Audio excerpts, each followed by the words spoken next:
Tim's trying to start the bike, but the kickstand's down. Oh, I figured it out. Tim Kreitz Adventures, my main man. Tim Kreitz, because that guy's insane. He's a really fun-loving guy. This was one of the best videos I've ever watched on YouTube, and it was from Tim Kreitz. Tim Kreitz. The fucking Tim Kreitz experience. That's what it is, Tim. It's the Tim Kreitz experience. Man, you're good at a lot of shit, bro. You're a talented person. I'm really impressed.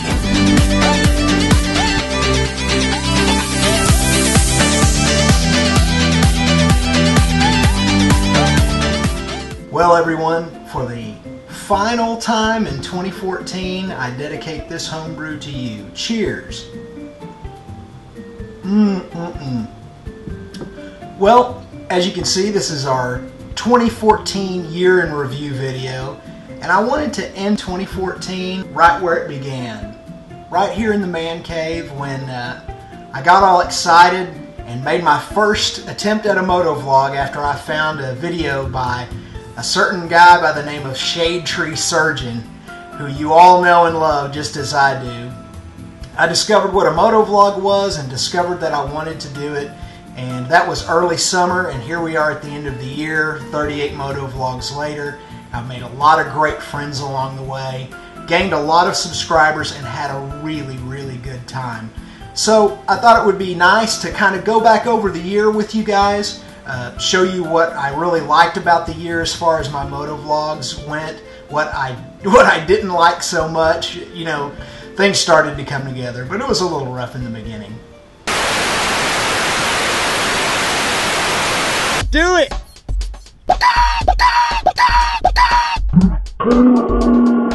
Air in the hands, mother stickers. This is a fuck up. Freaking hanging out in the Target parking lot. It'll look real cool. Send me the shirt, Neil. All the hardware is supplied. Everything seems to be pretty sturdy. You're destroying the ruins.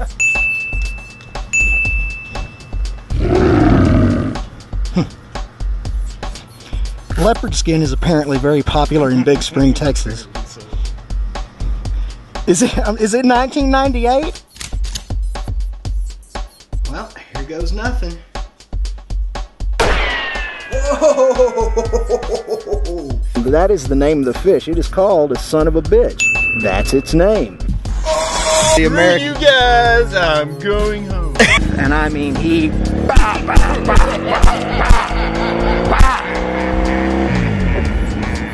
killed her. Deader than middle of West Texas. Who has a boat in the middle of West Texas like that?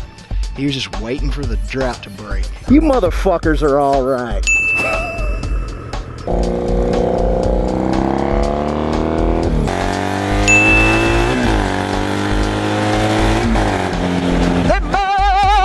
Them buffs. Let there be homebrew for the people. Just take with water. Screw that, I'm taking it with beer.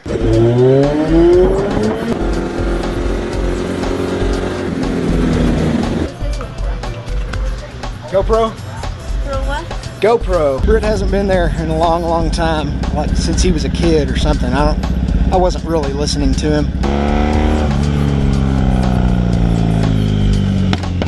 We're gonna go to this little town, maybe about 20 or 25 miles away, called Big Lake, where there is no lake. Get a wheelie in front of him.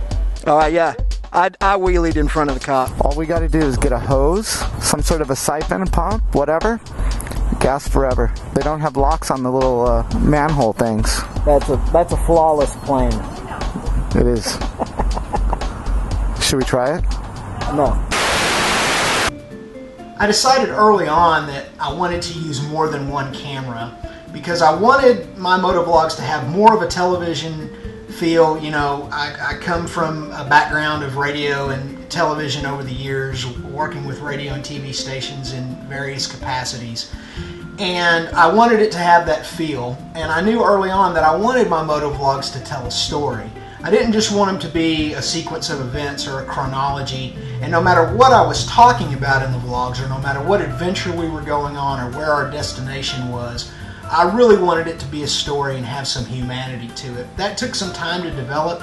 I don't know that that's anywhere near perfected, but I have made some strides in that direction. But I wanted it to have sort of a host feel type of a thing, and I also knew that I was going to be using things like fire and explosions and gunfire and various other special effects just to make it fun. And I wanted the rest of the video quality to go along with that.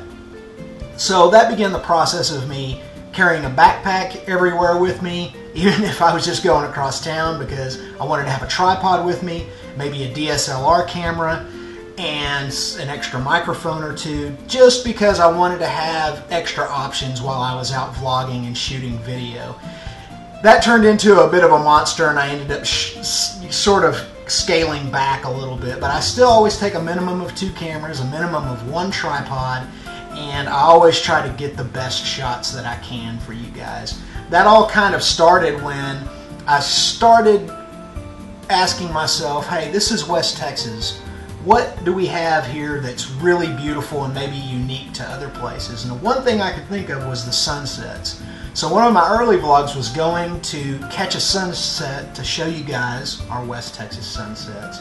But then thereafter, I wanted those just to be an ancillary part of the video. I wanted them to sort of be an unmentioned beauty in the videos.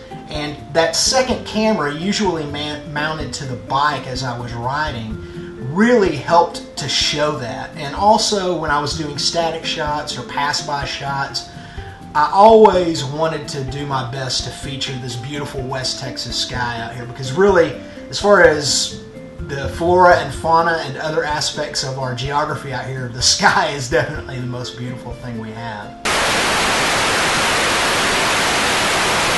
We took a lot of great rides this year, and one of the things I figured out early on as well was that I wanted to feature my friends and people I knew and people who wanted to be in the videos.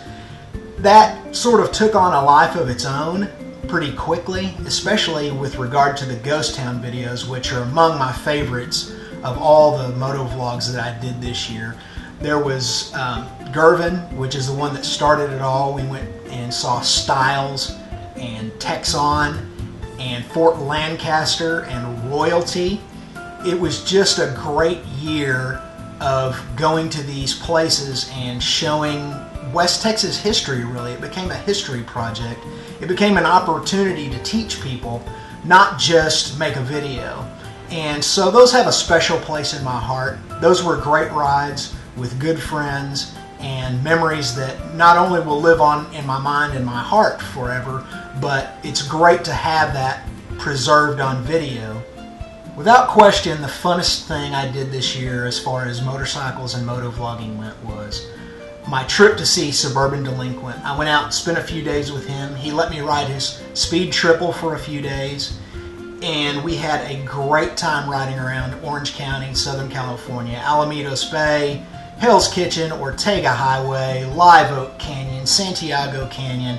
It was just a few days of heaven for me. Suburban Delinquent, I want to thank you again personally for that trip, for inviting me and for supplying me with a bike, taking me to all your haunts, introducing me to your friends, and making me part of your family. One thing I definitely don't want to forget to do in this video is to send shout outs to the motovloggers and subscribers who really inspired me to keep doing this. There was a time right around motovlog 8, motovlog 9 where I thought, you know what, maybe this isn't for me, maybe I shouldn't be doing this. But I kept getting such great comments and kept getting included into the motovlogging community. There were a number of people, especially American motovloggers, who instantly befriended me and really, really pushed me to keep going and really encouraged me in what I was doing.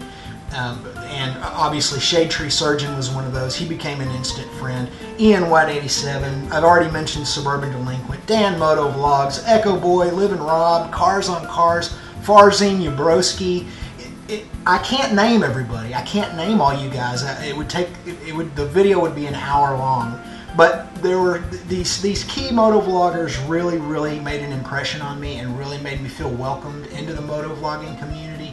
and really made me smile a whole bunch in watching their videos. Not just American motovloggers and Canadian motovloggers, but also the European motovloggers, the Rob Ashes, the Spiky Bikers, Hepcat Harley, Busa Black. Again, I could go on and on. Suffolk Andy, I can keep going and going. I love you guys' videos. I really appreciated all the support this year, and I was really thankful to be able to support you guys with your videos. And thanks for making your videos, all you guys. Same thing goes for everybody in Australia, all of the motovloggers in Asia. This has just turned into this worldwide family that I'm so proud to be a part of. If you guys remember in Motovlog 1, there were no stickers on my garage door. Now I have a sticker wall, and it's gotten incredibly big in just a few months with stickers from motovloggers from all over the world. It's just incredible to me, and I'm so thankful for that, and I thank you guys once again for wanting to be a part of that. On that note, we're going to end this vlog, and we're going to end the year. I'll see you guys in 2015. As always, God bless you. Thank you so much for your support. Thank you for your friendship. Thank you for watching these videos. And here's to new adventures in 2015. Bye, guys.